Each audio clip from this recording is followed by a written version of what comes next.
How are you? Can you hear me okay? Trying to find the right position today on this. Thumbs up. Awesome. Hey, Susie Moore. Great to see you guys. Thank you for inviting people. You can see my giant dream catcher in the back. I'm actually in my son's room today. Hey guys, thanks for joining. Awesome.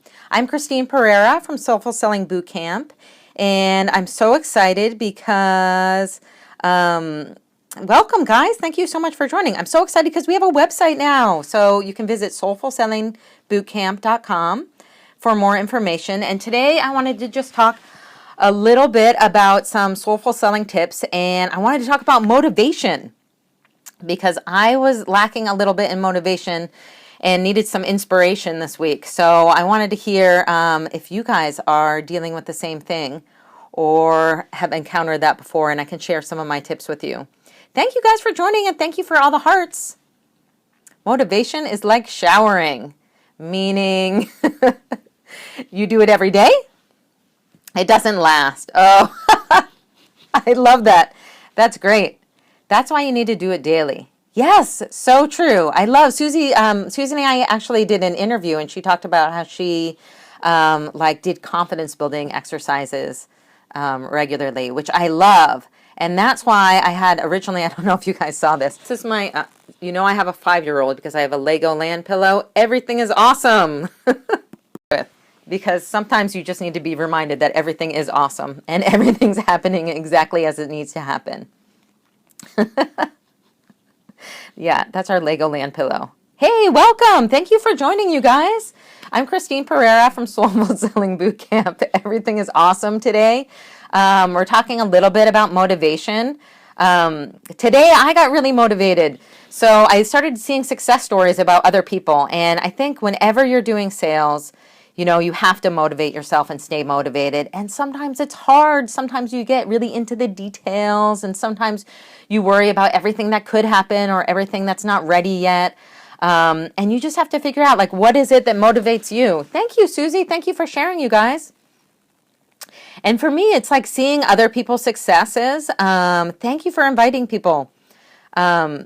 And I love seeing stories about when people are really following their heart and they're doing something that's so perfect for them, and that they're successful at it. That motivates me so much. I was just telling the story to Allison about a woman who launched a weight loss program online, and I'm kind of blanking on her name right now. Her name is Susan something, and she had this great story where she was a college professor. And she was a formerly obese woman, and she developed this, and she was so frustrated because she couldn't figure out, why do I not have enough willpower? Why can't I lose weight? What's wrong with me? And she studied it, and I think she has a PhD in neuropsychology or something related to that. I might be totally wrong. But the reason why the story was so awesome and so motivating for me is because she developed this program that she started marketing online, and it started out very small, and she made a few $1,000s, and then within a year she was making $1 million. And her story was so amazing, not just because the program sounded awesome, but because it was clearly her mission. I mean, she was a college professor, and she said, I had to quit my job as a college professor because I'm reaching so many more people this way. And I just saw it, and I thought, that is what that woman was meant to do. No question. I mean, it brought tears to my eyes just to see it, because she was just following what was definitely her path, and it was something she was so passionate about. It was her personal experience, which was what made it so amazing. And it was just such a great story to hear that, and how successful she was, and how she, really stopped being a professor, which I think for her was, a really hard choice because she really loved teaching. But it was great. And so that really motivated me. So what about you guys? Anybody else have motivation tips on what motivates them?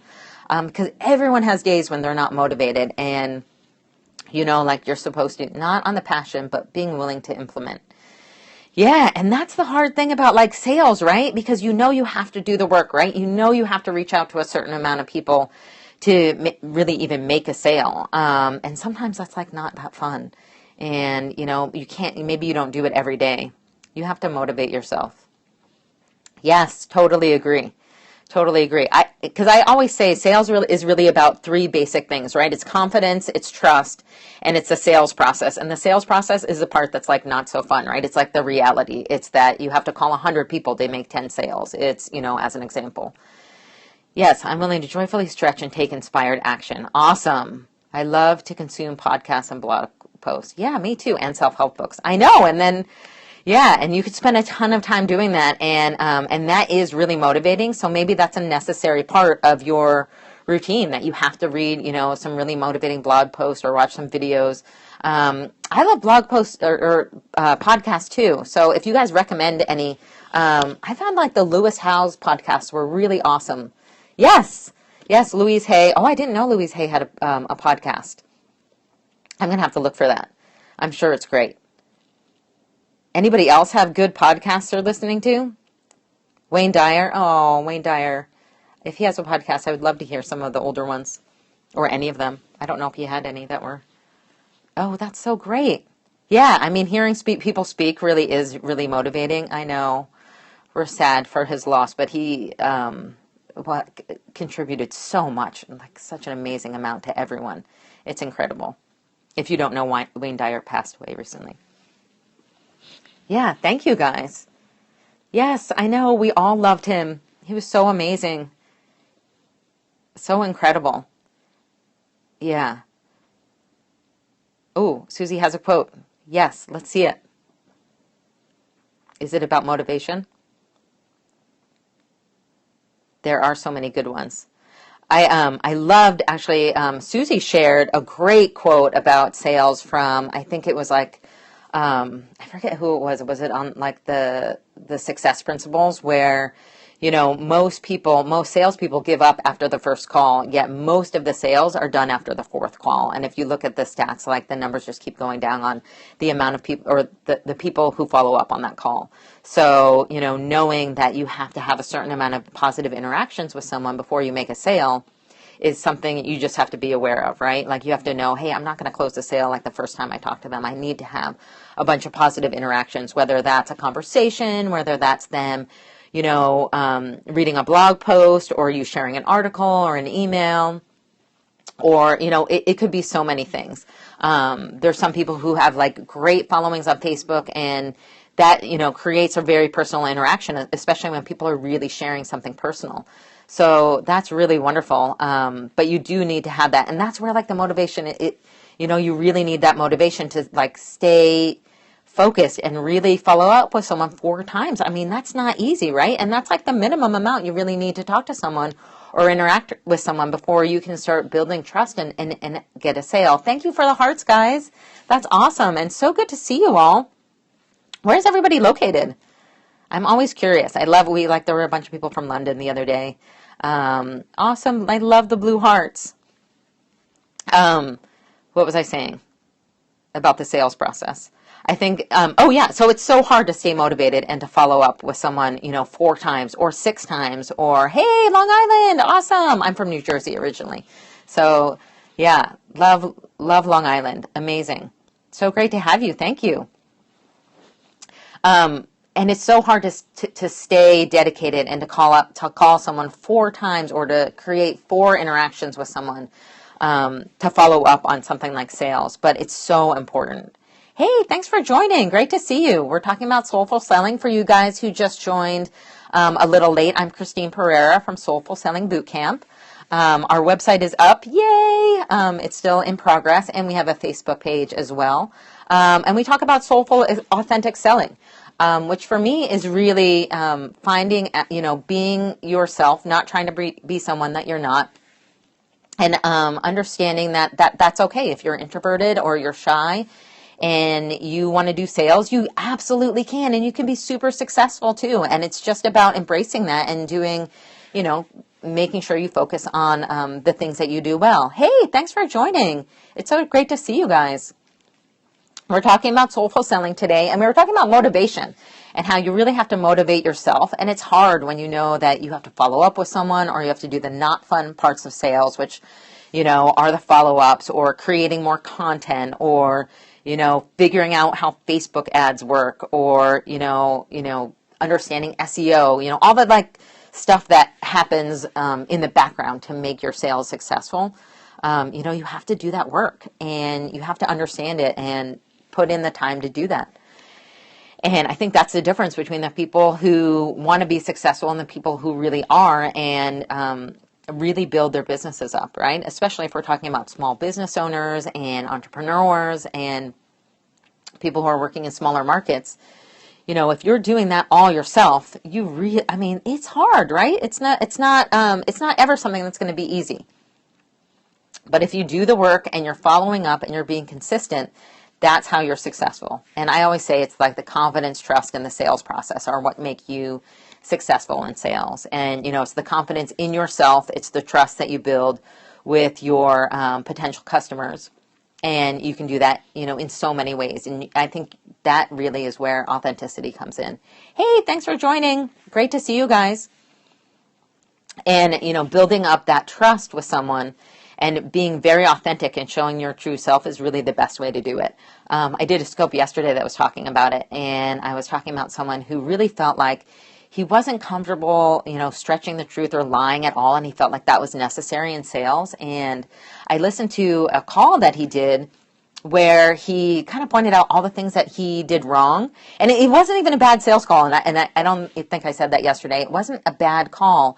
But he talked about all the things that he didn't do well. And I thought, I'm sure he did build a lot of confidence in that call, because that's the kind of person he is. He's very honest, and he's always, looking to improve. So, of course, it's his product. He knows all of the little things that are wrong with it. And at the end of the call, I thought, all you have to do is share all the great things about it. You don't need to point out every single little, problem. If they ask about it, that's great that you share that information. But just lead with all the strengths. You are going to always be more concerned about the quality of your product because you built it, and you're going to know every tiny little thing that's wrong with it. But other people just want to know how it works for them. They just want to know what the product is, how it's going to benefit them, and all the good things about it. So that's a big part of trust. And then, of course, the sales process is the part where I think we do need that motivation, right? Like, we need to be motivated to make that extra call or to follow up with that person who wasn't available last week, and you have to keep following up. Which actually brings me to another point. I had an interesting email exchange this week where one of my other big points of sales, or one of my big suggestions, is being easy to work with. And being easy to work with means a lot of things, but it means like you're doing a little bit more of the work. It means you're being flexible and trying to make sure that it's like, a win-win on both sides. And, it was funny. I got this email where someone asked to meet with me, and I said, at a certain time, and I wasn't available. And I said, oh, how about like Tuesday at 10 o'clock? And the person wrote back, no, I'm not available at that time. End of email. And I thought, okay, well, you want to meet with me, maybe you should suggest another time. And that's just a perfect example of being easy to work with. So I actually responded, because I do want to meet with this person, even though he reached out and said, okay, well, here's my whole week. Here's all the times I'm available. I'm available on Wednesday from 12 to 4. I'm available on Thursday from 10 to 8. Let me know if any of these times work. And if they don't, send me a list of times that do work for you. And then I'll try to move some things around. Because it was just kind of it was just going back and forth on email. And after a while, it gets really frustrating, right? So you just want to I said, just call me and we'll figure out a time. But being easy to work with, I think, is another big key in sales. Just being flexible, trying to, providing value. I had another interaction from someone when I signed up for some free CRM software. And he just kept emailing me these very general emails without a lot of information about what he needed. Hey, thank you for inviting followers. That's awesome. Thank you so much. He was just, asking a lot of questions, but not providing a lot of value. And I think that's really important. People's time is super, super valuable. So if you're going to email them and, hi, happy face, thank you for that. If you're going to, ask for someone's time, even if it's just to read an email, put some value in that email. Say, hey, I'd like to talk to you about these 3 things. Here's why I think my product is great. And just being clear and concise about it, and always talking about the benefits to them, right? It doesn't matter to you if you think it's the best product, but think about how can it be better for this person? How is it going to make your life easier? And this person could have emailed and said hey, this product, this is great, for these 3 reasons, because it will save you time, it will save you money, it will make, organization of your, reaching out to your contacts much quicker. And I would love to get 5 minutes of your time to tell you a little bit more, and that would have been an email that I would say, oh, great, he laid it all out for me. He only wants to talk to me, for a certain amount of time to explain that to me. I'm absolutely willing to do that. And that's the kind of email that I love to respond to, when someone's telling me exactly what they want and exactly what they need from me, and telling me what are the benefits for me. So thank you guys all for joining. It's great to see you. Unfortunately, I have to go. I actually have to go bring my daughter to her preschool to see her new teacher. Very exciting, start of school. So thank you guys so much for joining. It was great. I'm going to do another scope tonight. So I'm trying to get on the 2-a-day path because so many people have had such great feedback. So the replay is available for 24 hours, and I always put it up on Facebook and YouTube. So again, I'm Christine Pereira from Soulful Selling Bootcamp. Thank you. You guys can visit my website or my Facebook page, and I also have I put my old Periscope videos on YouTube. So thank you guys for joining. I so appreciate you listening, and hopefully I'll see you later tonight. Okay, bye.